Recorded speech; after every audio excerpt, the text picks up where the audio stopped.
사주 상담을 받으러 많은 분들이 철학관을 다니시는데 여러분들은 만족을 하시나요? 막상 유명하다고 해서 찾아갔는데 생각지도 못한 답을 듣는 경우가 있고 많이 실망한 경우가 많죠. 근데 많이 실망한 이유가 이 상담을 받으러 오신 내담자분들이 준비가 안 돼서 그런 경우가 많습니다. 그래서 오늘은 이런 걸 알고 가야지 사주 상담을 하는데 시간 낭비를 안 할 수 있다. 그걸 제가 알려드리려고 해요. 많은 분들이 잘 모르고 계시거든요. 여러분들은 사주 상담을 받을 때 어떠셨나요? 만족하시는 분들도 계셨지만은 실제로 내가 드린 돈과 시간에 비해서 만족하지 못한 분들도 굉장히 많으시거든요. 그런데 그렇게 만족하지 못하는 이유가 준비되지 못해서 그런 경우가 굉장히 많거든요. 그래서 사주 상담을 할 때 어떤 걸 준비를 해야지 내 돈과 시간을 아낄 수 있을까? 이번 시간에 그걸 좀 알아보도록 하겠습니다. 첫 번째, 기본적으로 사주 상담을 받는데 최소한의 명리학적, 그러니까 사주학적인 용어를 알고 가시는 게 좋아요. 물론 용어 자체를 전혀 몰라도 상담을 받는데 지장은 없습니다. 그러나 이 사주 상담 하시는 분들이 간혹, 저는 그렇지 않지만 사주학적인 사주 용어를 쓰시는 분들이 되게 많아요. 뭐 궁겁쟁제가 어떻고 제다신약이 어떻고, 그러면 이게 뭔지도 모르는 상태에서 벙쪄서 온 경우가 되게 많거든요. 아니면 상담 끝난 다음에 막 검색을 해보는 거죠. 아, 궁겁쟁제가 어떻다, 뭐 관사론잡이 어떻다. 그러고서 안 좋은 말 나오면 얼굴 빨개지는 거야, 보면은. 전문가처럼 많은 걸 숙지할 필요는 없겠지만은 이 사주학적인 기본 용어를 아신다면은 가끔 간간히 상담을 하는데 나도 모르게 사주학적 용어를 쓰는 역학인의 그 상담의 이해가 더 빠릅니다. 아, 그래서 이런 역학인이 어떤 의도를 말하는구나, 그런 걸 쉽게 캐치한단 말이에요. 그럼 그 자리에서 바로바로 궁금한 걸 또 질문하실 수가 있겠죠? 물론 상담을 할 때 전혀 몰라도 관계는 없습니다만 그래도 기본적인 명리학적 용어를 갖고 가시는 게, 그러니까 알고 내가 숙지하고 가시는 게 여러분들 상담에 되게 도움이 될 거예요. 참고로 명리학적 용어는 시중에 명리학 책을 보면 알 수가 있는데, 저 같은 경우는 개인적으로 사주 공부를 할 수 있게끔 책을 하나 저술한 게 있습니다. 보시면, 그렇죠, 제가 쓴 책이에요. 보면은 서점에 많이 있는데 명리학 공부를 하시는 분들은 물론이고 명리학 공부를 안 하시는 분들, 그러니까 사주 상담만 받는 분이시라고 할지라도 사주 용어를 파악하고 가는데 굉장히 많은 도움이 될 거예요. 그러니까 저런 책 하나 내가 직접 사서 한번 본 다음에 사주 상담을 받으러 가는 게 여러분들 상담을 굉장히 유익하게 만들어 줄 겁니다. 그리고 두 번째, 많은 분들이 상담을 받으러 오실 때 감정적으로 오신 분들이 굉장히 많아요. 분명히 각자 답답하고 힘들고 어려운 게 있거든요. 근데 이게 정리가 안 된 상태에서 굉장히 감정적으로 오다 보니까 단순한 신세한탄으로 끝내는 경우가 굉장히 많습니다. 그러고 나서 상담이 끝났는데 남는 게 없는 거야. 이런저런 얘기 많이 해서 속 시원한 부분이 있겠죠? 근데 근본적으로 내 삶이 달라진 건 없는 거예요. 그러니까 솔루션 부분에서 뭔가 얻어가질 못하는 거예요.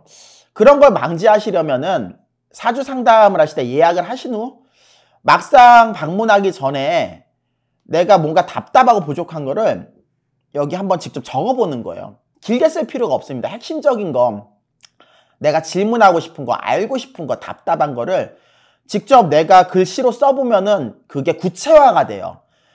그러면 막연했던 답답함이 구체화가 되면서 상담을 할 때 굉장히 유의미한 상담이 될 수가 있습니다. 우리가 역학인이라는 것도 사주를 가지고 상담을 하는데 이게 질문하는 사람 자체가 되게 막연하게 질문을 하시면은 답변을 하는 역학인도 되게 막연하게 답변할 수밖에 없거든요. 그러나 직접 내가 정리를 해봐가지고 상담에 임하게 되면은 내 문제점이 뭔지 더 성찰이 될 거고, 그거를 전달을 받는 명리학자도 이 사람의 당면 문제가 뭔지, 뭘 고민을 하는지, 물론 사주를 보면 그렇게 구체적으로 얘기를 하지 않더라도 견적은 나와요. 그러나 당사자가 뭐가 아쉬운지를 직접 말씀을 하셔야지 상담에 있어서 그 사람한테 정말 하나라도 도움이 되는, 더 구체화될 수 있는 그런 답을 드릴 수가 있는 거예요. 그리고 세 번째, 상담엔 크게 두 가지의 요소가 있습니다.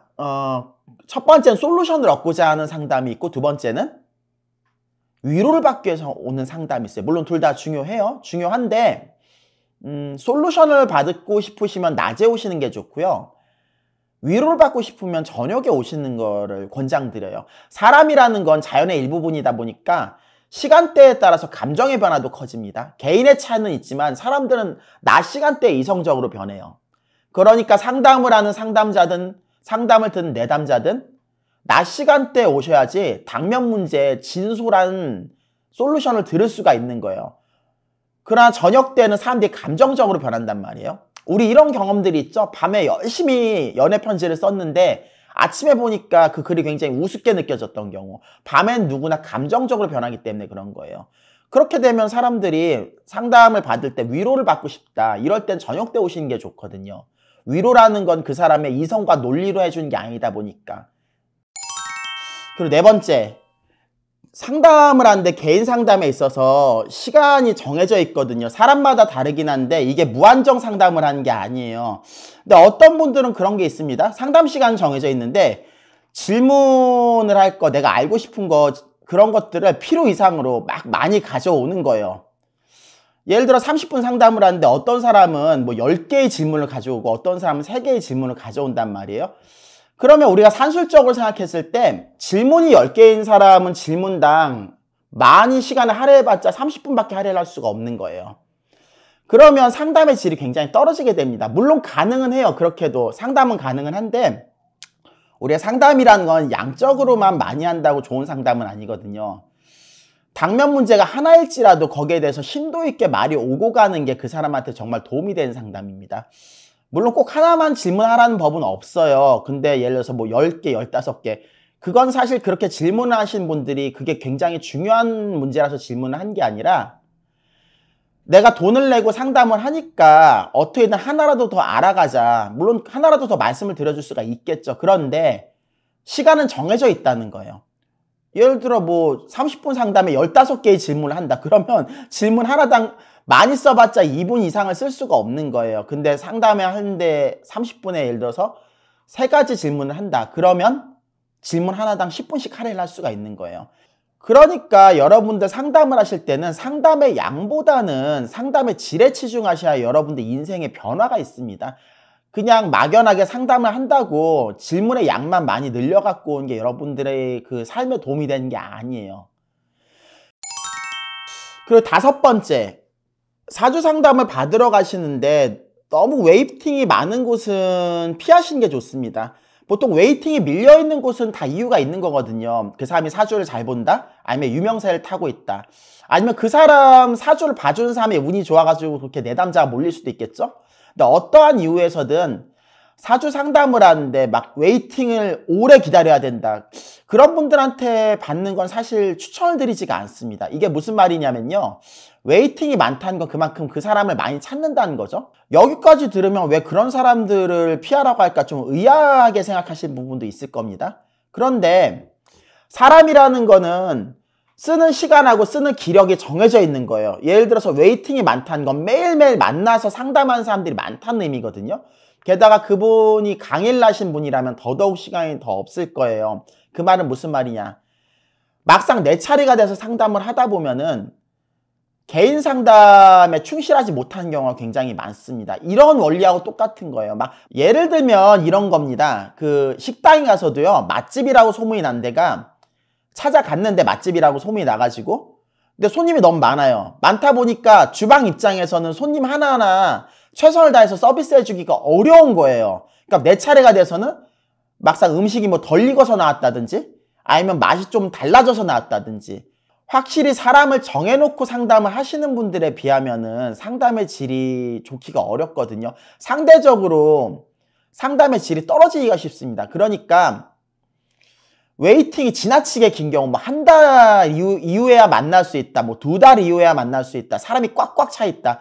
그런 경우는 그분이 아무리 사주를 잘 보고 사주학적 지식이 크다 할지라도 막상 내 차례가 돼서는 내 상담에서는 충실한 모습을 보이기 어려운 경우가 나올 수도 있어요. 그래서 여러분들이 사주 상담을 받으러 가실 때는 웨이팅이 너무 지나치게 긴 곳, 뭐 한 달 기다려야 되고 2달 기다려야 되고 그런 곳은 오히려 실제로 내 차례가 돼서 상담을 받을 때 상담의 질이 저하가 된 경우가 좀 많거든요. 그렇기 때문에 웨이팅이 지나치게 긴 데는 추천을 하지 않는 거예요. 어떠셨나요? 오늘 제가 알려드린 5가지만 숙지하고 가셔도요, 여러분들이 어딜 가서 사주 상담을 받는데 돈과 시간을 낭비하지 않을 수가 있습니다. 오늘 사주 1타 강사는 여기까지입니다. 다음 시간에 더욱 재미있고 유익한 모습으로 여러분들 찾아뵙겠습니다. 그럼 안녕히 계세요.